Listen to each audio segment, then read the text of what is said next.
Dex with another talk on my subject of therapeutic spiritual counseling. In this talk, I'm going to take on the subject of what is called in Dianetics and Scientology, the state of clear. So let's start with defining this as it is promoted to be, thought to be, through the works of Dianetics and Scientology.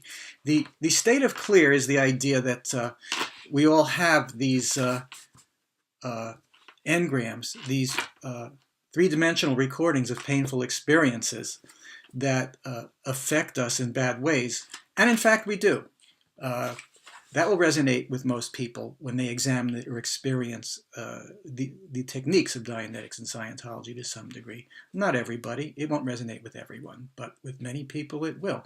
Because, in fact, we all do have our own particular spiritual architectures created of and with our own energies that do burden us with unwanted feelings and sensations. And so Dianetics, through L. Ron Hubbard, made these great claims that it was possible to achieve this state of clear. And the state of clear is the idea that one could achieve this perfect condition of having, perfect in the sense of having no more of these aberrations, these engrams, this class of painful, damaging recordings that create filters of attitude and emotion and sensation, which affect us in negative ways, affect our intelligence, our perception, and so forth. And that one could be cleared of all of this. And this would be what was said to be the state of clear, is said to be the state of clear. And there are a great many problems with this. First of all, in my observation and experience, there is no actual attained universal, generic, identical state of clear.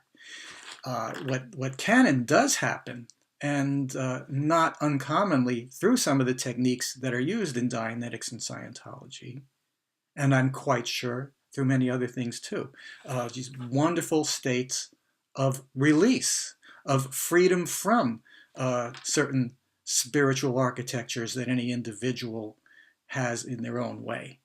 They're not identical, but we do have, in fact, again, these what I would call spiritual architectures.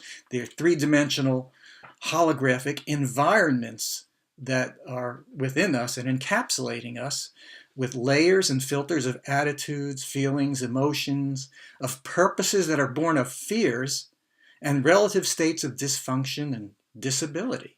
And any time, through any means, one accomplishes a complete release from any one of these really significant spiritual architectures, there are greater and lesser ones. But a really great release, you could use the term that Alan Walter used, I think is a great word for it, ascensions. I think that captures the spirit of what it's like to release from one of these more dominant three-dimensional holographic spiritual architectures with these layers of unwanted attitudes, feelings, sensations, in fact, superficial and artificial identities. So we really change when we're free from one of these really major spiritual architectures. But again, these are very individual for each of us, and we've all got far too many of these to even think in terms of accomplishing, actually releasing or clearing all of such material that any one of us has. You know what? It's unrealistic, but it's good, it's okay to aspire to that state and just to move in that direction. But any time that a person does accomplish a very meaningful freedom from, a release of, through any form of processing that works for the individual, one of these really major spiritual architectures, it is a magnificent experience. It is an ascension. It's a wonderful thing. And it should be acknowledged. It could be considered to be, you could use the term, a state of clearing or a state of clear. But the thing to understand about this is that what one is cleared of, what one is cleared from, one Scientology researcher and a very important person within the structure of the Scientology organization a long time ago, until, like all the rest, he was gotten rid of. David Mayo said it in very much the same terms as I do. I've read what he had to say about this, and it does seem like I really think about it primarily the same way, that it's a question of what are you clear from? Now, in the context of organized Scientology, and by the writings, if one were to wholly accept these, which is what's intended by the writer, L. Ron Hubbard, then there would only be one state of clear. It would be identical for all of us, and it would be a clearing of everything. And those indoctrinated into Dianetics and Scientology are sort of herded towards the idea that this is what they've attained at some point, that there's just nothing left to process for them. They've reached this magnificent state of clear.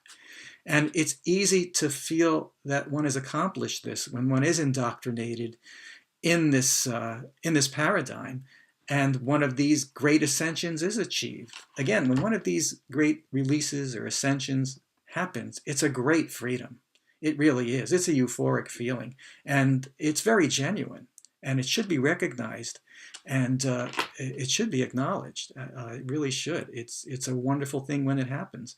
It happens a lot, and but it should be recognized as the individual experience that it is. First of all, that's the truth, and that will be more meaningful when it's acknowledged that way. But when you impose this idea that this is supposed to mean that a person no longer has any personal aberrations, no longer has any personal, illogical, irrational feelings or reactions or personas within them, nobody ever really permanently achieves that. That I know about anyway. I can't say absolutely, but in my experience, I'm not seeing it, okay? Which is not to take away from the magnificent ascensions that really do happen for people. But when you hang on the person, you impose this idea that now they're clear, as in state of clear, as in this generic identical state in which there's supposed to be no more personal issues of this nature. Well, that winds up being a very bad thing for many people, because once one particular spiritual architecture that is so dominant is cleared, after a while, the person does encounter, experience, and notice the issues that they still have. All the other spiritual architectures, the influences of personas within them, attitudes, experiences, all these things that they still are in some way dysfunctional or distressed over. This can be a real problem because it creates a very strong cognitive dissonance. Person's been indoctrinated towards the idea that having achieved whatever ascension they did, and the idea that it is the state of clear, that what's supposed to account for the fact that they still have this and they still have that, and it's very uncomfortable. And very often it's the things that they entered into this paradigm to be free of, and yet they still have a lot of the things that they were hoping to resolve. So this creates a lot of insecurity within a person, a lot of confusion, a lot of internal suppression. We say cognitive dissonance. We mean that a person has conflicting ideas within them that they just can't put together. They can't make sense out of. They just disagree within them. And within a group paradigm such as Dianetics or Scientology, well, there's just a lot of pressure to be what you're supposed to be. This is really not a good thing. Okay, so there are a great many people walking around saying, well, I did a test to clear, I did have that magnificent experience, but maybe I'm not. But how could I be when I feel this, that, and the other thing, and I still can't stop smoking, or I still am not comfortable with women, or I still don't make a lot of money, whatever the person's particular interests or what they consider to be their failings are. Could be, anything and everything, So a person can wind up questioning and doubting themselves and become completely unsure that they've really accomplished anything. All because this all or nothing idea of having attain this state of clear. Okay, so if we look at this for what it really is, it's just whatever magnificent release or ascension you accomplish. I should say ascensions, because you can have any number of these going forward. It just needs to be recognized as a magnificent thing that it is, however it's been accomplished, and however it is for you. It's a very individual thing, and when you have one of these major ascensions, it's just a wonderful thing. It just needs to be recognized for what it is. You know, what disability has vanished, or what emotional feeling or personality filter had been there and isn't there anymore. And let a person celebrate that. Let a person recognize that, and not confuse that or attach it to something that it isn't, which creates all kind of trouble. So if we're going to speak in terms of states of clear, we have to understand the plural. It's states. The question is, what are you now clear of? And whatever that is, that's a wonderful thing. You know, enjoy it, experience it, bask in it. In fact, I use a technique that was first created by Alan Walter. I mentioned that name earlier. Alan was one of many important researchers and developers, people who brought ideas and techniques into the patchwork that is called Scientology, that were very, very beneficial for people. Now, I'm not somebody who uses or advocates using by the book, quote unquote, standard or conventional Scientology, because anything can be made better than it is. And there are many things regarding standard or conventional Scientology that I would disagree with and not recommend for people, and I do not do. I'm not going to make this talk about that. I don't want to digress, but the point is, what I was getting to is this, what's called the celebration of wins and gains. It's just a wonderful technique for recognizing and stabilizing, purifying and amplifying whatever particular gains have been accomplished through whatever means. And it can resolve all the reasons I've ever seen of why somebody could feel like they've lost a state or ability gained.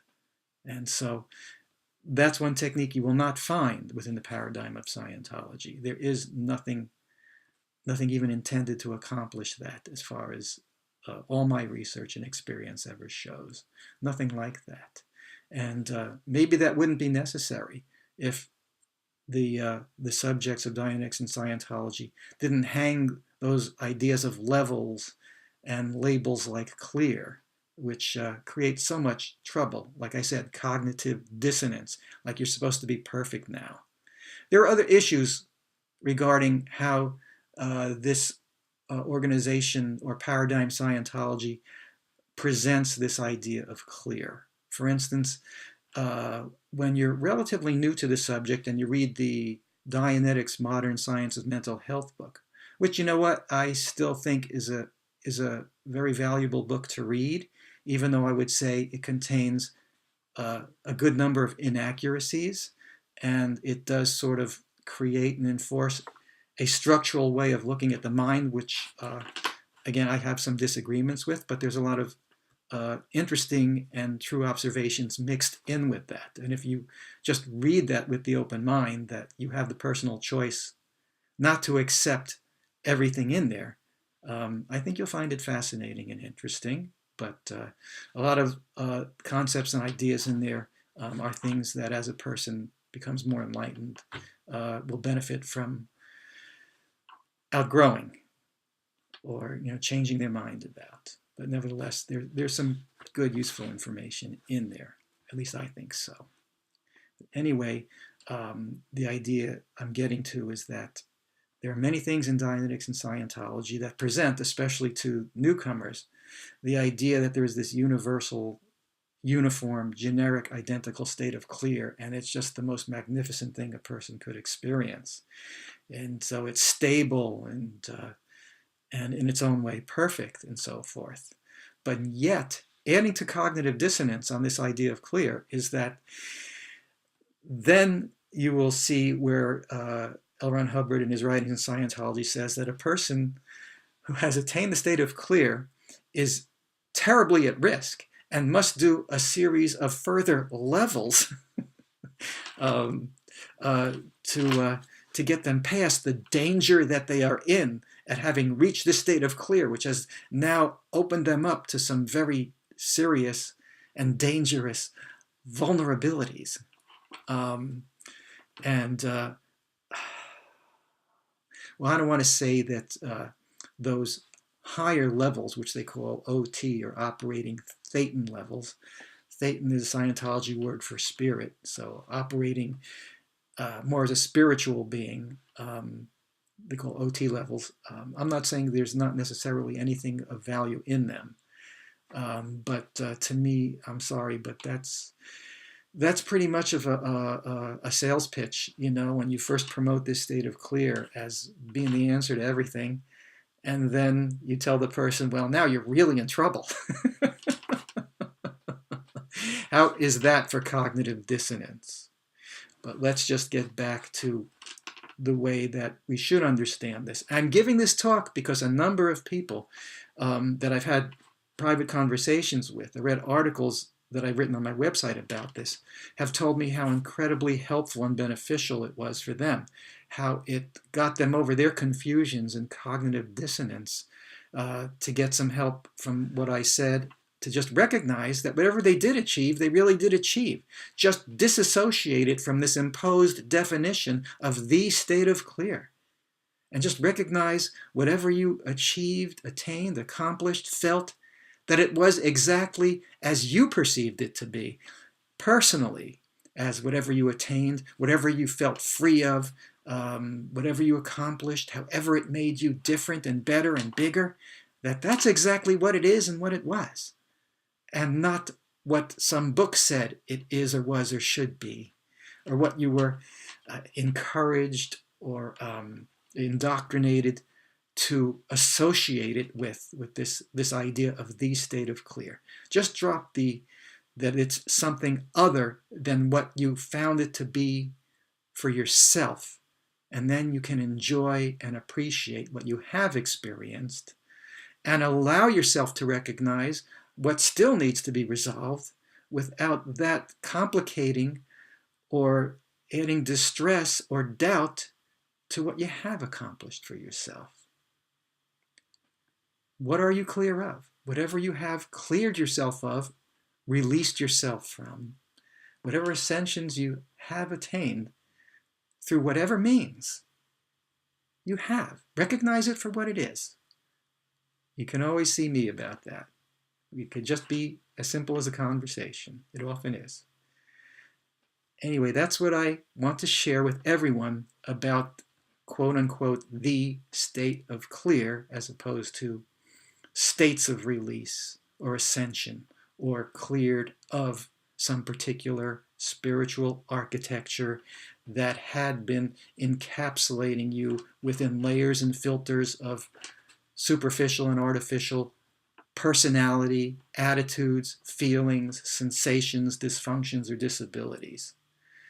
Whatever you have gained and accomplished, it's a wonderful thing. Recognize it and accept it for what it is from your own perspective and not anybody else's.